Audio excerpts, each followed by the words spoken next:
Olá, muito bom dia.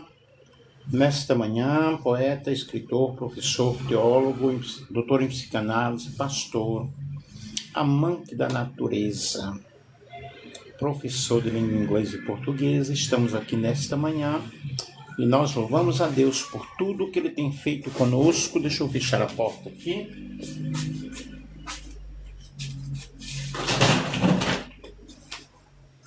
Deus tem nos abençoado de uma forma muito especial. Eu quero nesta manhã trazer uma live para vocês.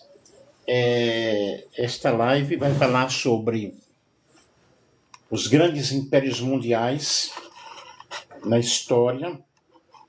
Talvez eu divida a live em duas partes, porque meu material está extenso. Os grandes impérios mundiais na Bíblia, uma leitura histórica, profética e teológica, pastor Nelson Alves de Andrade. Deixa eu mostrar aqui a figura, a imagem.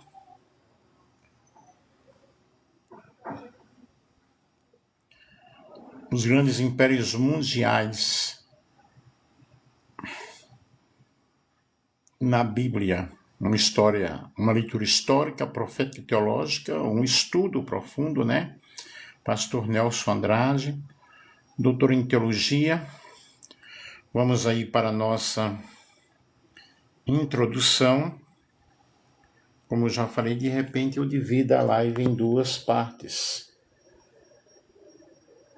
E nós estamos aqui ainda em São Paulo, em Heliópolis, mas amanhã, se Deus quiser, estarei regressando ao Valparaíso.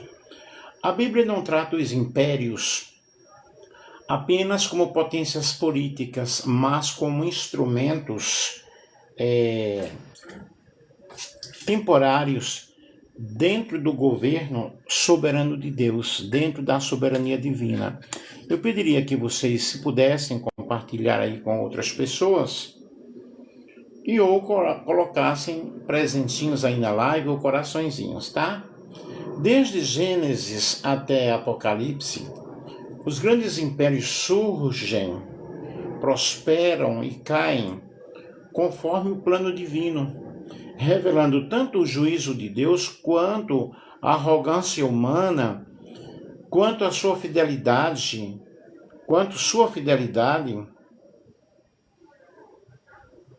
à história da redenção. Daniel capítulo 2, versículo 21, Isaías capítulo 40, versículo 23. E os impérios bíblicos cumprem três funções principais: executar o juízo divino, disciplinar o povo de Deus e servir de cenário para a revelação profética do reino eterno. Vejamos o Egito, o império da opressão.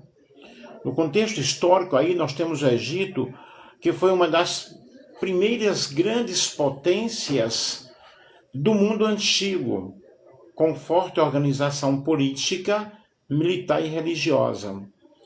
O papel bíblico nós vemos em Êxodo capítulo 1 ao capítulo 14, o opressor de Israel, símbolo de escravidão e de poder humano arrogante.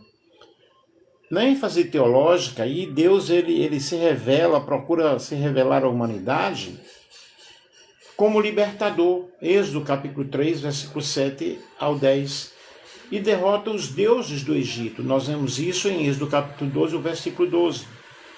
Vejamos aqui um desenvolvimento aprofundado sobre o Egito na Bíblia, com enfoque histórico, teológico, simbólico e hermenêutico, adequado para um estudo acadêmico, para uma aula bíblica ou capítulo específico de teologia. No meu caso aqui, estou fazendo uma live. Então, o Egito na Bíblia é o império, teologia e simbolismo. O Egito no mundo antigo. O Egito antigo foi uma das civilizações mais duradouras da história, organizado em torno do rio Nilo, cuja regularidade de cheias garantia a estabilidade econômica, agrícola e política.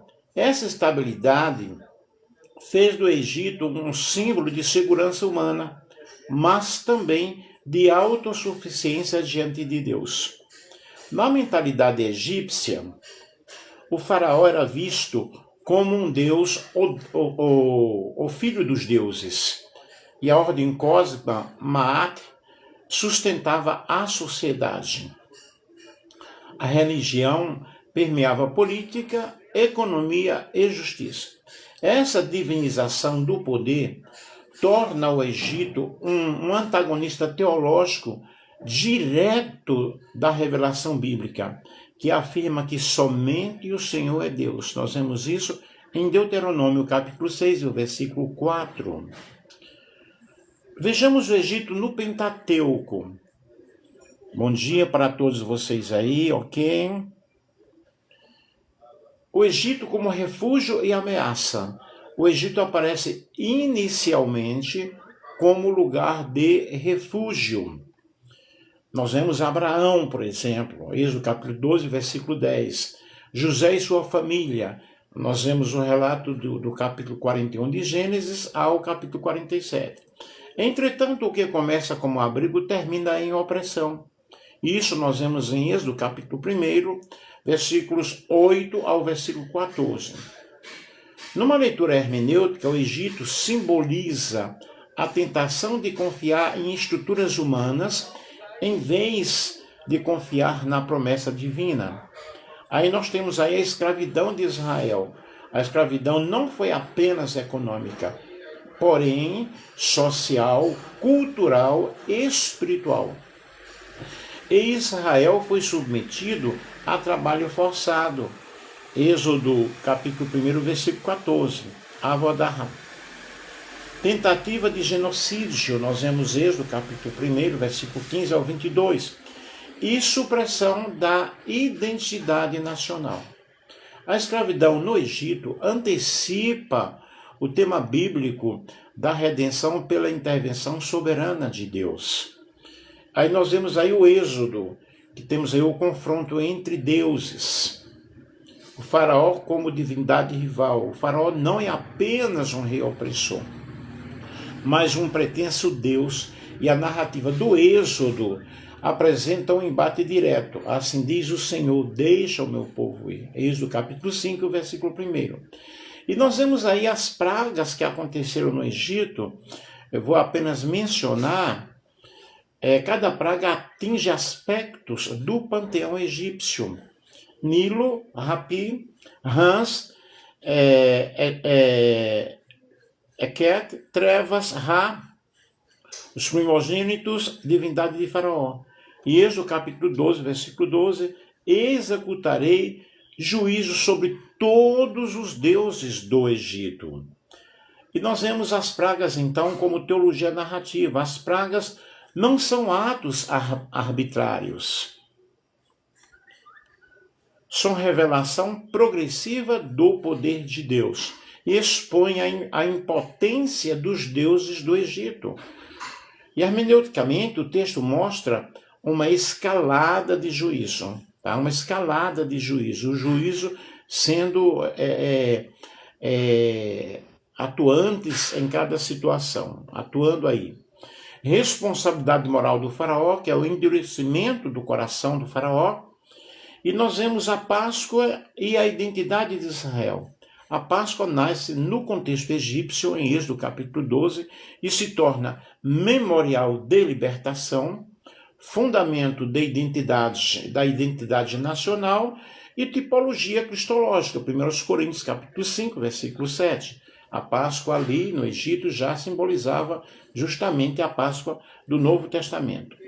E o sangue nos umbrais que foram passados nas portas simboliza o juízo substitutivo e a salvação pela obediência à palavra divina e a separação entre o povo de Deus e o juízo opressor. Compartilhe aí com outras pessoas, pessoal.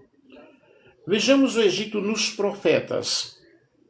O Egito como falsa segurança. Os profetas condenam a dependência política de Israel no Egito. Isso nós vemos em Isaías, capítulo 30, versículo 1 ao 3, Jeremias, capítulo 2, versículo 18, Ezequiel, do capítulo 29 ao capítulo 32. O Egito é chamado de cana quebrada em Isaías capítulo 36, versículo 6.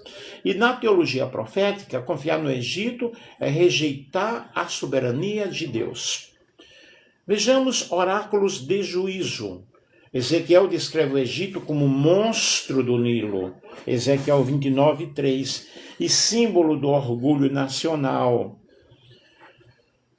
símbolo do orgulho imperial, né?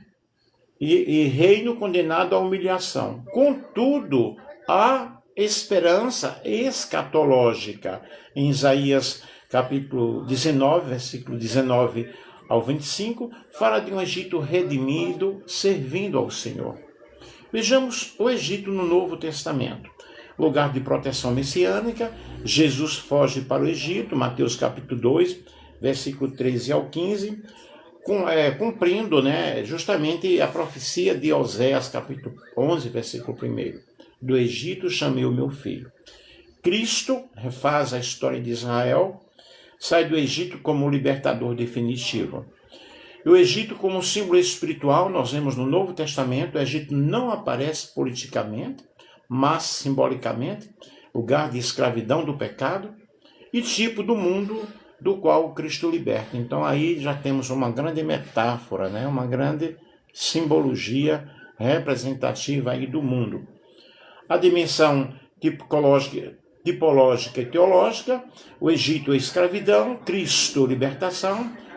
Egito fala de Faraó, e essa dimensão tipológica e teológica nós vemos Cristo, que é libertação, Senhor, vitória sobre o mal. No Egito nós temos as pragas, e nós temos o Êxodo, e nós temos no Novo Testamento salvação, E o Mar Vermelho representando aí um novo nascimento. O Egito é o pano de fundo da maior revelação redentiva ou redentora do Antigo Testamento. As aplicações teológicas contemporâneas, o Egito hoje pode representar sistemas opressores, religião sem Deus, poder político divinizado, dependência de estruturas humanas. E Apocalipse 11:8 chama o sistema ímpio de Egito. O Egito bíblico não é apenas um império antigo, mas um símbolo teológico duradouro. Conclusão sobre essa parte aqui. Ele representa a arrogância humana, a escravidão espiritual, o confronto entre o poder humano e o Deus vivo, e a vitória de Deus sobre o Egito proclama: Eu sou o Senhor. Êxodo capítulo 7, versículo 5. Aí nós temos agora, e a lição central que nós temos aí é que nenhum poder é maior do que o poder do Senhor. Êxodo capítulo 9, 16. Vejamos agora sobre o império da crueldade que é a Assíria, no contexto histórico conhecido por sua violência extrema e terror psicológico. No papel bíblico nós vemos aí um instrumento de juízo contra o reino do norte, que é Israel, em 722 a.C., segundo o livro de Reis, capítulo 17, cuja capital é Nínive. E a ênfase profética, Deus usa a Síria, mas depois a julga por sua soberba. Isaías capítulo 10, versículos 5 ao 19. E aí nós vemos o livro de Naum, que é o juízo contra Nínive. O império da Síria na Bíblia é crueldade, é um império cruel. Nós vimos aí a execução do juízo divino e a soberania de Deus. O império da Síria é apresentado na Bíblia como uma das mais temidas potências do mundo antigo. Sua reputação de extrema violência, expansão militar agressiva e política, de deportações em massa, fez da Síria um instrumento de juízo nas mãos de Deus, especialmente contra o reino do norte, que é Israel. Ao mesmo tempo, a Escritura deixa bem claro que a Síria não escapou do juízo divino por sua soberba e crueldade. Ai da Síria, a vara da minha ira. Isaías capítulo 10, versículo 5.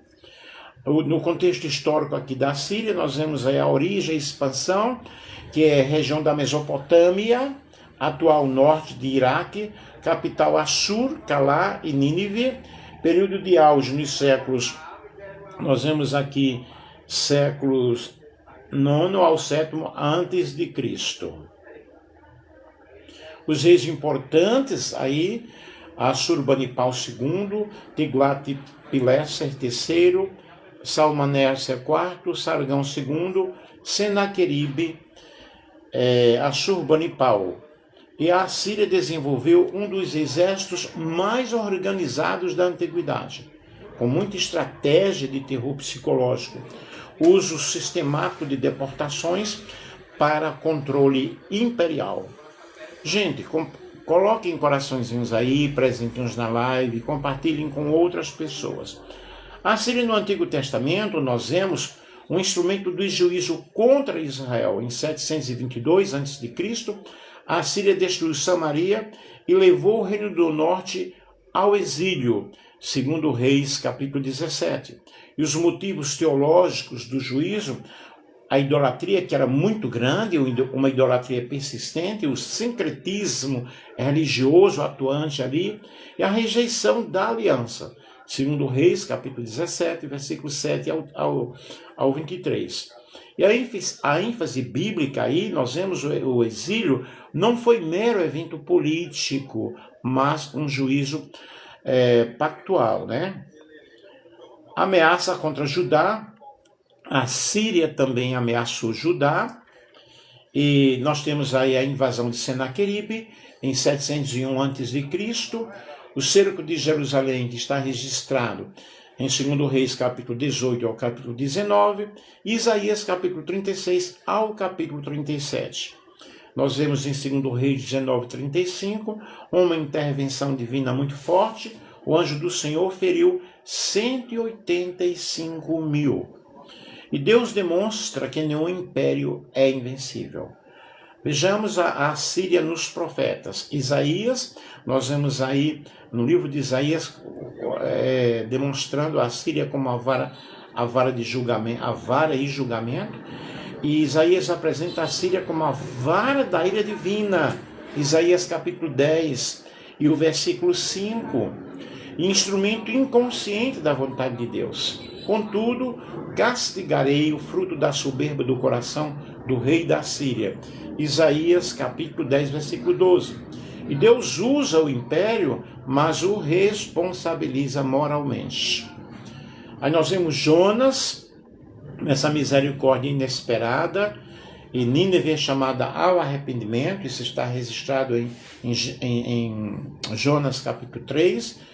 O arrependimento da cidade revela a graça universal de Deus que alcança a todas as pessoas quando há arrependimento, quando há humilhação, e o conflito entre justiça e misericórdia. A Síria não é apenas o objeto de juízo, mas também de compaixão divina. Aí nós vemos Naum falando sobre o juízo definitivo, e no livro de Naum anuncia a queda de Nínive em 612 antes de Cristo. E a ênfase aí está na justiça retributiva. O Senhor é tardio em irar-se, mas grande em poder. Naum, capítulo 1, versículo 3. Aí vemos a crueldade imperial não permanece impune. Teologia da crueldade assíria. Os registros arqueológicos confirmam empalamentos, enfolamentos e deportações forçadas, exibição pública de inimigos derrotados, e a Bíblia fala, explica, dialoga com essa realidade. Ai da cidade sanguinária. Naum capítulo 3 e o versículo 1. A violência sistêmica é denunciada como pecado estrutural. Vejamos sobre a hermenêutica da Assíria, a soberania divina e a responsabilidade humana.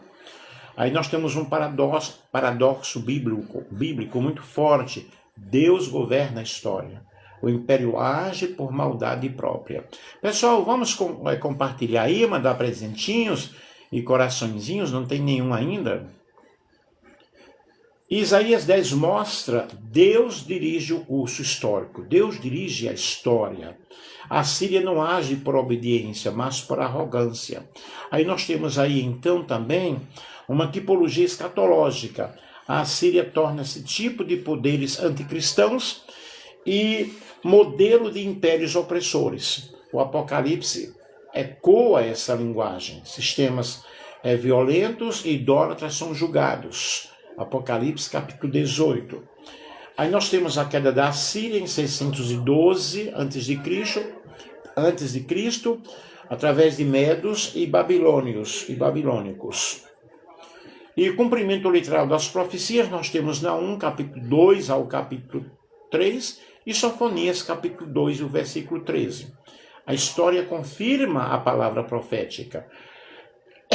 As aplicações teológicas contemporâneas, a Assíria simboliza hoje estados opressores, poder político desumanizado, violência institucionalizada e orgulho nacionalista extremo. Bom dia para todos vocês que estão aí entrando. A lição central é: o Senhor reina, Salmo 93, versículo 1. E o império da Síria na Bíblia ensina que Deus pode usar até nações ímpias para corrigir os seus propósitos. E meu império está acima da justiça divina. A soberania de Deus governa a história humana. Ele remove reis e estabelece reis. Daniel capítulo 2, o versículo 21. Na verdade, a lição central que nós temos aí: Deus usa ímpios, mas não absorve sua maldade. Vejamos então agora sobre Babilônia, império do orgulho. O contexto histórico aí, sobre Nabucodonosor, tornou-se a potência mundial do século VI a.C. E o papel bíblico executado aí é a destruição de Jerusalém em 586 a.C. e o exílio de Judá. A ênfase teológica e profética, Daniel capítulo 2 e o capítulo 7, apresenta a Babilônia como a cabeça de ouro e primeiro reino. E o orgulho humano confrontado pela soberania divina. Isso nós vemos em Daniel no capítulo 4. A lição central: o Altíssimo tem domínio sobre o reino dos homens. Daniel capítulo 4 e o versículo 17. O Império Babilônico na Bíblia representa o orgulho humano, o juízo divino e a soberania de Deus. O Império Babilônico ocupa lugar central na história bíblica, por estar diretamente ligado ao exílio de Judá, ao colapso de Jerusalém e ao desenvolvimento de uma teologia da esperança em meio ao julgamento. Na Escritura, a Babilônia, ela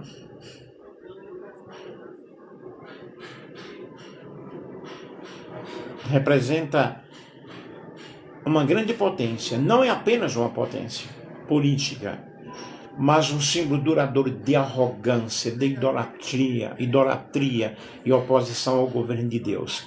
Babilônia, o ornamento dos reinos será como Sodoma e Gomorra. Isaías capítulo 13 e o versículo 19.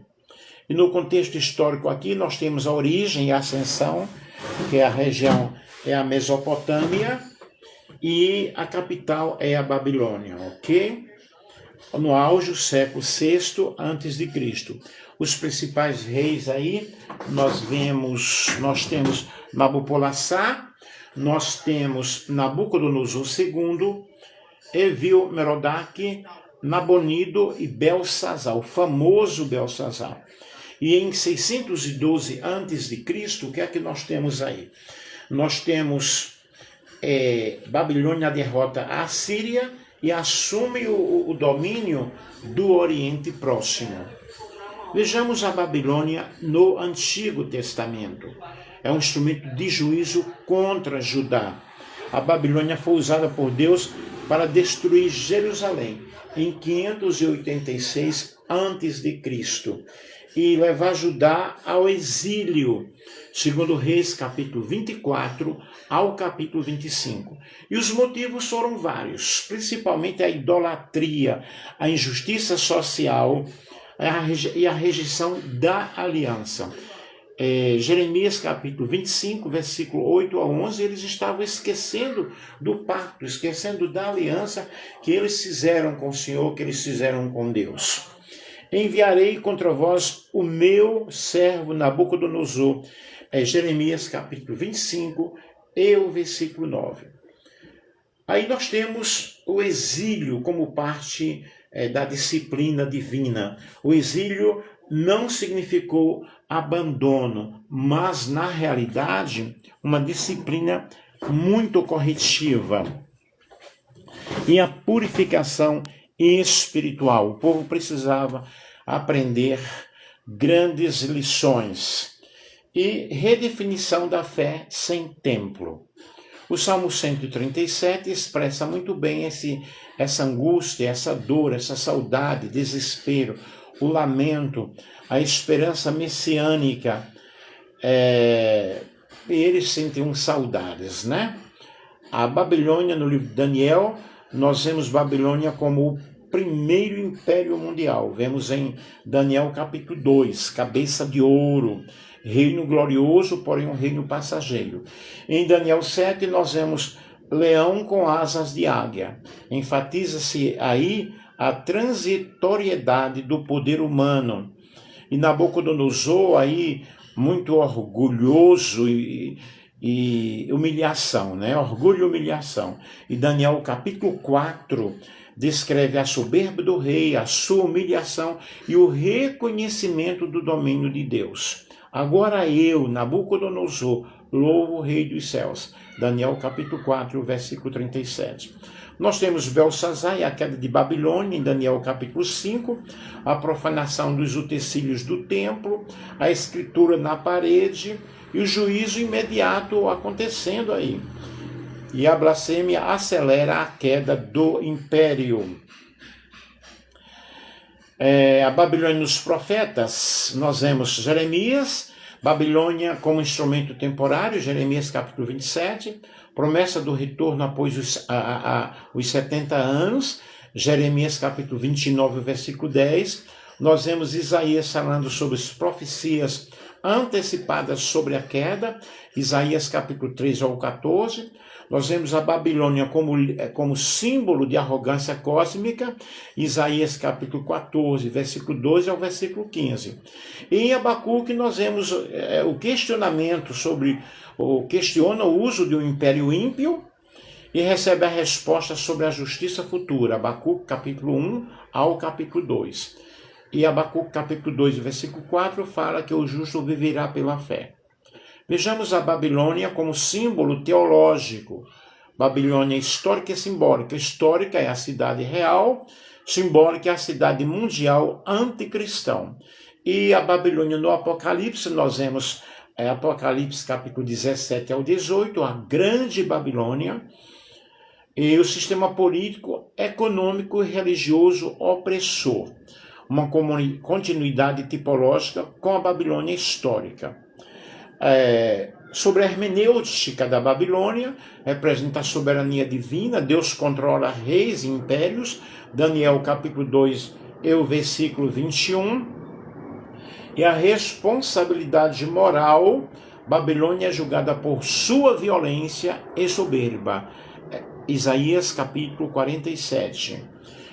E em Daniel capítulo 2 e o versículo 44, nós vemos uma esperança escatológica. O reino de Deus substituirá todos os impérios. As aplicações teológicas contemporâneas, Babilônia hoje pode representar o materialismo extremo, a idolatria do poder, a religião corrompida e o globalismo opressor. A Bíblia diz: sai dela, povo meu. Apocalipse capítulo 18, versículo 4. Os impérios babilônicos na Bíblia, ou seja, o império babilônico na Bíblia ensina que Deus usa impérios ímpios sem endossar seus pecados. E o orgulho precede a queda. O reino de Deus é eterno e invencível. Os reinos do Senhor vieram a ser do nosso Senhor. Apocalipse capítulo 11, o versículo 15. Vejamos sobre o império Medo-Pérsia, o império da transição. E do contexto histórico, nós temos aí a conquista babilônica em 539, Ciro o Grande, né? E o papel bíblico aí é o retorno dos judeus do exílio, Esdras capítulo 1, versículo 1 ao versículo 14, e a tolerância religiosa. Numa ênfase profética, nós temos Daniel capítulo 5 e capítulo 8, falando sobre o segundo império, e Deus move reis pagãos para cumprir os seus propósitos. Isaías capítulo 45 e o versículo 1. A lição central disso aí é que Deus governa até reis que não o conhecem. O Império Medo-Persa na Bíblia representa então a grande soberania de Deus, restauração e fidelidade às promessas. Vamos mandar presentinhos aí, pessoal, e coraçõezinhos, e vamos compartilhar com outras pessoas. O Império Medo-Persa ocupa um lugar singular na narrativa bíblica, pois, diferentemente de outros impérios, é lembrado não apenas como instrumento de juízo, mas principalmente como agente de restauração. E por meio dos reis persas, Deus promoveu o retorno dos judeus do exílio babilônico e a reconstrução do templo em Jerusalém, demonstrando assim a sua fidelidade às promessas da aliança. Eu sou o Senhor, que digo de Ciro, ele cumprirá toda a minha vontade. Isaías capítulo 44, versículos 6 e versículo 28. O contexto histórico do Império Medo-Persa, origem e formação, união dos medos e persas, a região atual Irã, capital Suzano, Susa, Ecbatana e Persépolis, ascensão 539 a.C., com a queda da Babilônia. Os principais reis, Ciro II o Grande, Cambises II, Dário I, Xerxes, que é Assuero, e Atarxerxes I. O império destacou-se pela tolerância religiosa, administração superorganizada e respeito às culturas locais. Vejamos o Medo-Persa no Antigo Testamento. A queda de Babilônia nós temos em Daniel capítulo 5, quando Belsazar é julgado, Babilônia cai sem resistência significativa, o teu reino foi dividido e entregue aos Medo-Persas. Daniel capítulo 5 e o versículo 28. Aí temos então o retorno do exílio, com o decreto de Ciro em Esdras capítulo 1, versículos 1 ao 4, e a reconstrução do templo, o grande templo, em Esdras capítulo 3 ao capítulo 6. E o cumprimento direto da profecia de Jeremias, capítulo 29, versículo 10, e o Senhor despertou o espírito de Ciro, em Esdras capítulo 1, versículo 1. O Medo-Persa, no livro de Daniel, nós vemos as profecias imperiais, Daniel capítulo 2, que fala sobre os peitos e braços de perna. Daniel capítulo 7, um urso levantado de um lado. E Daniel capítulo 8, um carneiro com 2 chifres, medos e persas, né? Revela a inferioridade relativa em glória, mas superioridade administrativa. E as leis irrevogáveis, nós vemos lei dos médios e persas, Daniel capítulo 6, versículo 8 e o versículo 12, e o caso de Daniel que foi jogado na cova dos leões. Aí nós vemos o contraste entre a lei humana imutável e a soberania divina. Os medos e persas, nos livros históricos, nós temos Esdras e Neemias, que dá apoio à reconstrução, um financiamento imperial, a proteção militar muito forte, e Deus usa governos gentios para edificar e para abençoar o seu povo. Cadê os coraçõezinhos aí, pessoal? Nós vemos no livro de Esther, o império em sua máxima extensão, tentativa de genocídio judeu e a providência divina sem menção explícita do nome de Deus. Quem sabe se para a conjuntura como esta fosse elevada a rainha, Esther capítulo 4, versículo 14. A teoria do Império Medo-Persa, teologia do Império Medo-Persa, nós temos aí a soberania divina sobre 3 reis pagãos. Ciro, que é chamado o meu ungido, Isaías capítulo 5, versículo 1, e Deus dirige decisões políticas internacionais. Vejamos aqui a graça comum e o governo humano. O império não era teocrático, mas serviu aos propósitos do reino de Deus. Demonstra o conceito da graça comum. E na hermenêutica medo-persa nós vemos aí uma continuidade profética que confirma a exatidão das profecias de Daniel e sustenta a leitura histórico-gramatical. Temos aí uma tipologia redentora, redentiva, do cativeiro à restauração e a antecipação da redenção final em Cristo. As aplicações teológicas contemporâneas. O Medo-Persa ensina que Deus pode usar governos seculares para o bem do seu povo. E a fé pode florescer mesmo fora de um estado confessional. A providência divina atua de forma silenciosa, mas eficaz.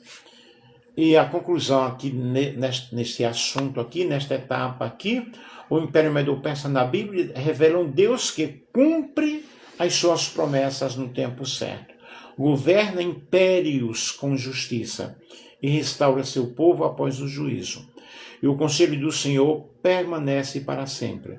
Salmo 33, o versículo 11. Agora nós temos a Grécia, o império da cultura, um contexto histórico através de Alexandre o Grande, que espalhou a cultura helenística. E o papel bíblico, nós vemos Daniel capítulo 8, o bode, que vence o carneiro, e a divisão do império após a morte de Alexandre.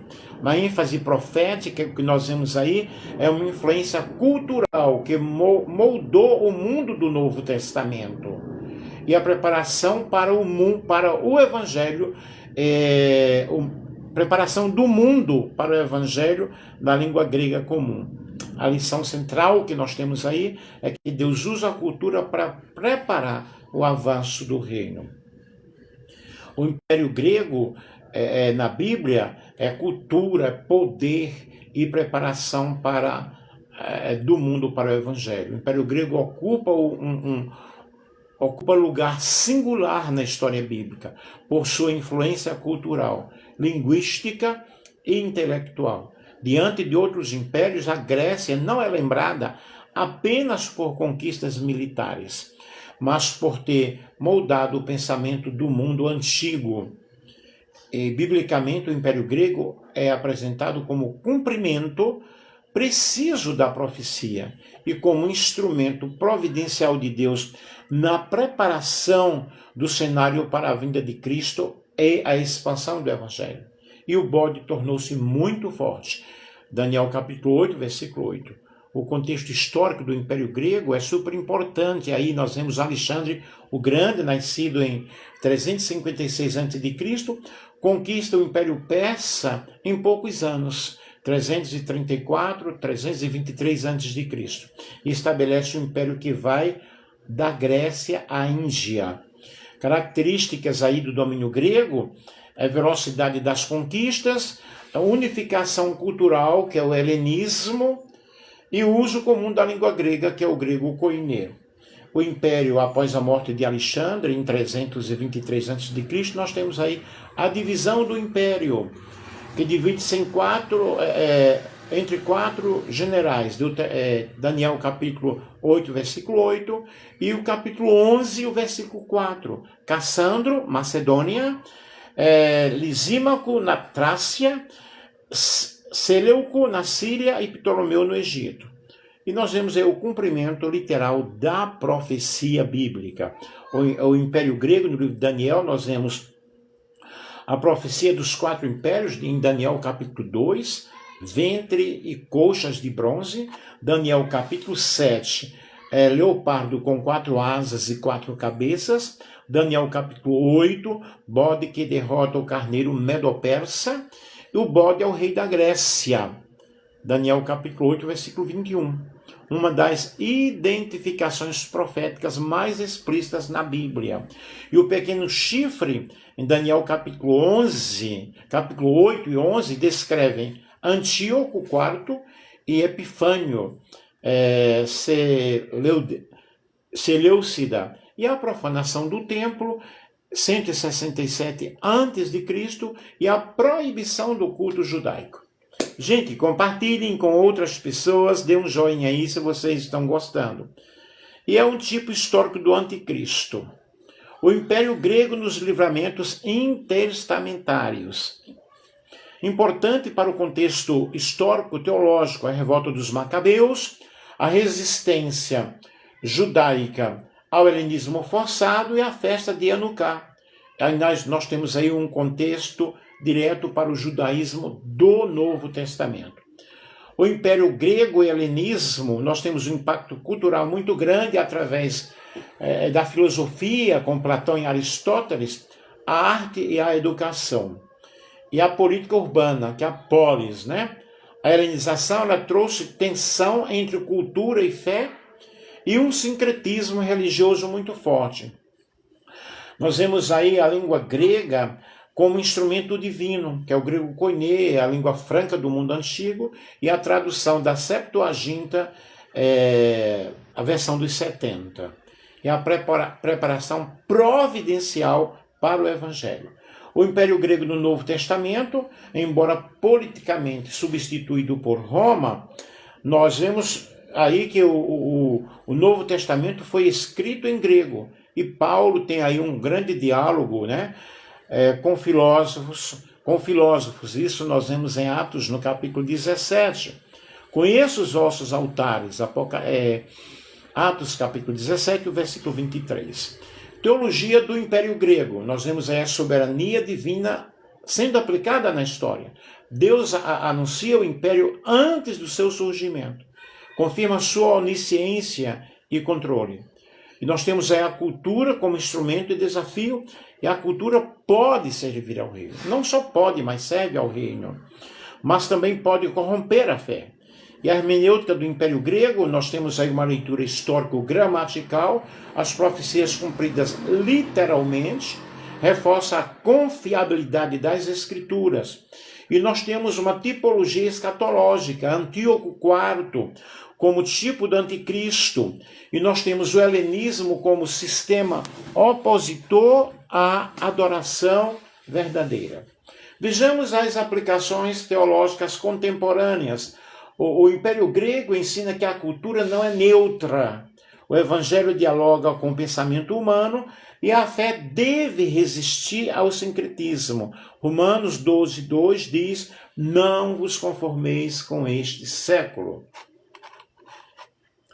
O Império Grego na Bíblia revela precisão profética, uso da cultura para fins redentivos, preparação histórica para a expansão do cristianismo, e na plenitude dos tempos, Deus enviou seu Filho. Gálatas capítulo 4, versículo 4. Tranquilo até aqui, gente? Vamos ver sobre Roma, o Império do Ferro. O contexto histórico, nós temos aí o domínio político no tempo de Jesus, o papel bíblico, o Quarto Império Mundial, Quarto Império em Daniel 2:7, e o contexto da crucificação e da expansão da igreja. A ênfase escatológica que nós temos aí é o poder político associado à perseguição, quando surge então a grande perseguição. E Apocalipse capítulo 13:17 fala sobre o império, o sistema imperial opositor ao reino de Deus. E a lição central que nós tiramos quanto a isso é que o poder político máximo não pode impedir o reino de Deus. O Império Romano na Bíblia representa poder, perseguição e confronto com o reino de Deus. O Império Romano é o pano de fundo político do Novo Testamento e o quarto império das profecias de Daniel. A Bíblia apresenta Roma como a maior expressão do poder humano organizado, marcado por força militar, direito, administração e dominação universal. Roma representa o choque direto entre o reino dos homens e o reino de Deus, especialmente na pessoa de Jesus Cristo. Nos dias destes reis, o Deus do céu suscitará um reino que jamais será destruído. Daniel capítulo 2, versículo 44. Vejamos o contexto histórico do Império Romano. Ascensão e domínio, origem na Itália, expansão século II a.C. ao primeiro depois de Cristo. Domínio sobre a Palestina, 63 a.C. com Pompeu. E as características principais: poder militar incomparável, estradas e infraestrutura, o direito romano e a Pax Romana. Os principais governantes desse período, no Novo Testamento nós temos Augusto, Tibério, Cláudio, Nério e Domiciano. O Império Romano nos Evangelhos, nós vemos o nascimento de Jesus sobre Roma. Aí nós temos o decreto de César Augusto, Lucas capítulo 2, o versículo 1. Jesus nasce sob domínio imperial. O Salvador nasce em contexto de dominação política. Aí nós temos então o período da crucificação. Jesus é condenado por autoridade romana. Pôncio Pilatos, ele representa o poder imperial, João capítulo 18 ao capítulo 19. Não terias autoridade contra mim, se de cima não te fosse dada, João capítulo 19, o versículo 11. Cadê os coraçõezinhos, pessoal? A soberania de Deus sobre o poder romano é explicitada. Aí vemos aí Roma no livro de Atos, a proteção legal inicial a Paulo, né? Uso da cidadania romana, Atos capítulo 22, versículo 25 ao 29, as estradas romanas facilitaram a missão, facilitaram a propagação do evangelho, e Deus usa o sistema romano no momento ali para espalhar o evangelho. E o Império Romano nas epístolas, submissão e limites, Romanos capítulo 13, versículo 1 ao 7, vemos aí as autoridades que são constituídas por Deus. Em Atos capítulo 5, versículo 29, obediência a Deus acima dos homens. E nós temos o equilíbrio entre submissão civil e fidelidade cristã. Vemos a perseguição aos cristãos, prisões e martírios cruéis. Nério e Domiciano também cruelmente perseguiram os cristãos, e a Bíblia diz em 1 Timóteo capítulo 3, versículo 12, que todos aqueles que querem viver piedosamente em Cristo serão perseguidos.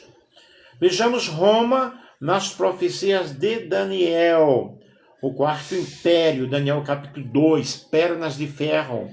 Daniel capítulo 7, animal terrível e espantoso, que representa força, durabilidade, brutalidade.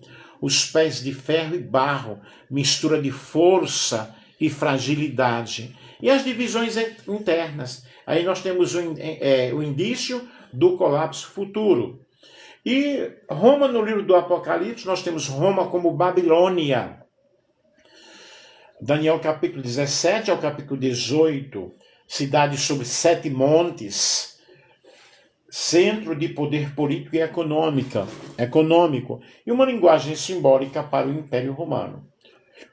Aí nesse período nós temos o culto ao imperador, César como Senhor, conflito direto com a fé cristã, que proclamava Jesus Cristo é o Senhor, Filipenses capítulo 2, versículo 11. E por isso os cristãos sofreram, foram perseguidos, foram queimados, né? Foram jogados a leões famintos. Teologia do Império Romano, Estado absolutizado. Roma exigia lealdade total. A idolatria política era muito forte. O reino de Deus, em contraste, aí nós temos o reino espiritual, que não é um reino violento, é um crescimento silencioso e poderoso. O meu reino não é deste mundo. João capítulo 8, o versículo 36. Vejamos, pois, a hermenêutica do Império Romano. Leitura histórico-profética, Roma como cumprimento literal de Daniel.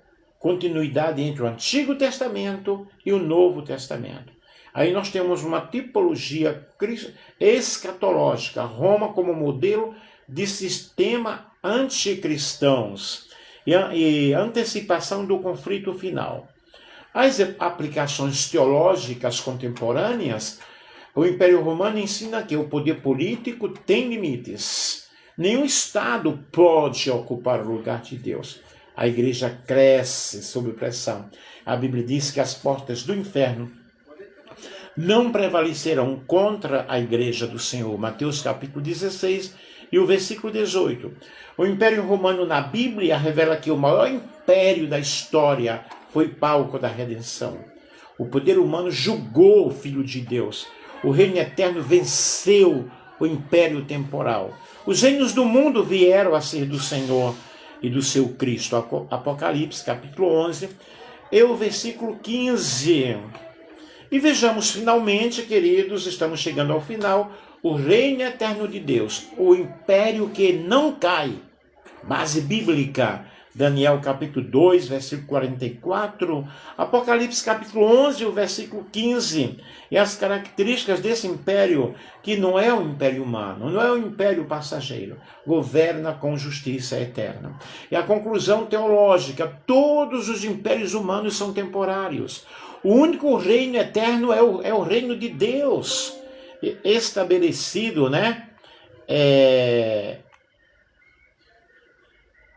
plenamente em Cristo. Vejamos aqui sobre esse reino eterno do Senhor, o reino eterno de Deus, de uma forma toda especial, de uma forma maravilhosa, de uma forma eterna. Deixa eu ver aqui a minha bateria.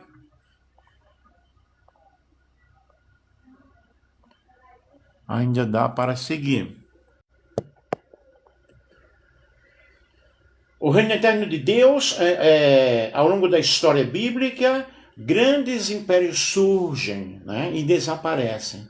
O Egito, a Síria, a Babilônia, a Medopérsia, a Grécia e Roma. Todos exerceram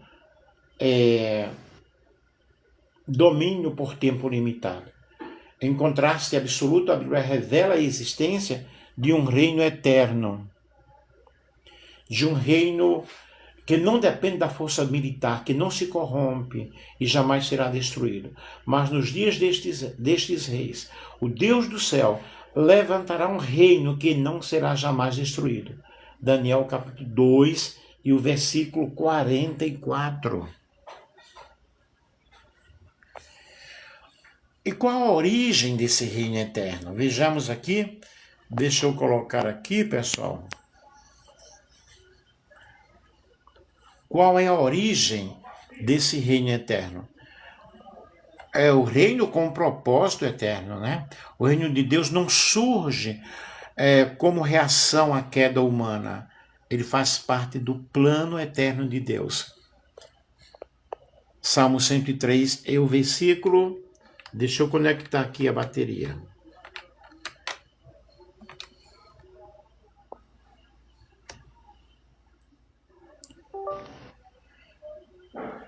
Ele faz parte de um reino que subsiste. O reino antecede os impérios humanos. A história caminha para a consumação. E a teologia central é que Deus é rei antes de qualquer governo humano. O reino eterno no Antigo Testamento, nós vemos aí o Senhor reina. O governo soberano de Deus. Salmo 97, versículo 1. O teu reino é reino eterno. Salmo 145, é o versículo 13. E Israel compreendia que reis humanos eram subordinados. Deus usa o verdadeiro. Deus era o verdadeiro soberano, E o reino em Daniel. Daniel oferece a revelação mais clara do Antigo Testamento. Em Daniel capítulo 2, versículo 44, nós vemos aí reino não humano, o reino indestrutível, reino universal. E Daniel 7, versículo 13 ao 14, nós vemos o Filho do Homem recebe o domínio eterno. O reino é dado, não é conquistado. E Jesus inaugura o reino. O tempo está cumprido e o reino de Deus está próximo. Mateus capítulo 1, versículo 15. Jesus não apenas anunciou o reino, ele é o rei. Ele encara o reino. E qual é a natureza desse reino? Não um reino político-militar. João 18:36. É um reino espiritual, real. Lucas capítulo 17, versículo 20 ao 21. Transformador e progressivo. Então observe que esse é um reino que transforma as pessoas, que muda o coração das pessoas. É um reino eterno, um reino singular, é um reino totalmente espiritual. Não é um reino carnal. Aí nós vemos aí o reino e a cruz. A cruz é escândalo para os impérios. Deixa eu tentar colocar o... Escândalo para os impérios. Aí nós vemos o trono paradoxal do rei, né? Esse rei eterno, esse rei sempre eterno. O reino vence pelo sacrifício, não vence pela força, mas na unção e no poder do Espírito Santo. O Espírito Santo aí dominando os corações, dominando as vidas, dominando as pessoas. O reino eterno e a igreja. A igreja como sinal do reino. A igreja não é o reino, mas testemunha do reino. Sois cidadãos dos santos. Efésios 2:19. O reino já e ainda não. Já inaugurado. Mateus capítulo 12:28. Ainda não consumado. Apocalipse 11:15. E a tensão escatológica essencial desse reino é a consumação final em Apocalipse capítulo 11, versículo 15, Apocalipse 21 ao 22, capítulo 21 ao 22, e reinarão para todo sempre, Apocalipse 22, 5. O juízo dos impérios humanos, Apocalipse 18, queda de Babilônia. Mas nós vemos aí o fim definitivo dos sistemas ímpios. E a característica do reino que não cai. Os reinos humanos são temporários, violentos, corruptos ou corruptíveis, limitados, impostos, etc. E o reino de Deus é eterno, justo, santo, universal e recebido. Qual é a hermenêutica do reino eterno? Nós vemos aqui, Antigo Testamento, a promessa, nos evangelhos a inauguração e no Apocalipse a consumação. É um reino cristocêntrico. Cristo é o centro do reino. Sem Cristo não há reino. Quais as aplicações teológicas contemporâneas? O reino eterno ensina que nenhum sistema humano é absoluto. Compreendam. A esperança cristã não está na política. A fidelidade ao reino exige lealdade suprema a Cristo. Buscai primeiro o reino de Deus e a sua justiça. Mateus capítulo 6, o versículo 33. O reino de Deus é o império que não cai, pois não é edificado por mãos humanas, não é limitado pelo tempo, não é derrotado pela morte. Todos os impérios passam, o reino de Deus permanece para sempre. A ele seja o domínio eterno, Daniel capítulo 7, versículo 27. Aleluia. E a transitoriedade do poder humano. A soberania absoluta de Deus sobre a história. A certeza da vitória final do reino de Deus. Porque dele, por ele e para ele são todas as coisas. Romanos 11 e 36. Vejamos aqui as nossas considerações finais. Os grandes impérios mundiais, à luz da revelação bíblica, ao longo da narrativa bíblica, os grandes impérios mundiais, Egito, Assíria, Babilônia, Medopérsia, Grécia e Roma, não são apresentados apenas como potências políticas ou marcos históricos, mas como elementos integrados ao plano soberano de Deus. Cada um deles surge, se expande e declina no tempo determinado pelo Senhor, demonstrando que a história humana não é regida pelo acaso, mas pela vontade divina.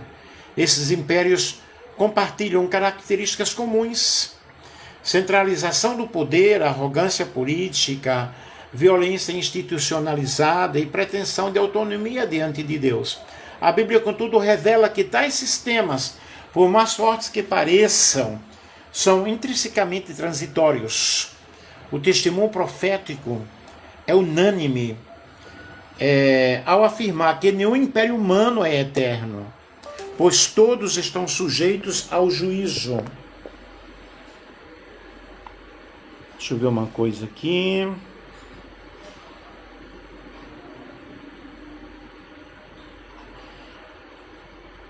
Deixa eu ver aqui, pessoal. Sujeitos ao juízo daquele que remove reis e estabelece reis. Teologicamente, os impérios cumprem toda a função da economia divina. Por outro lado, são instrumentos da disciplina do juízo do seu povo. Quando ultrapassam os limites da justiça, se exaltam como deuses. Assim, a Bíblia mantém um equilíbrio notável entre a soberania absoluta de Deus e a responsabilidade moral das nações.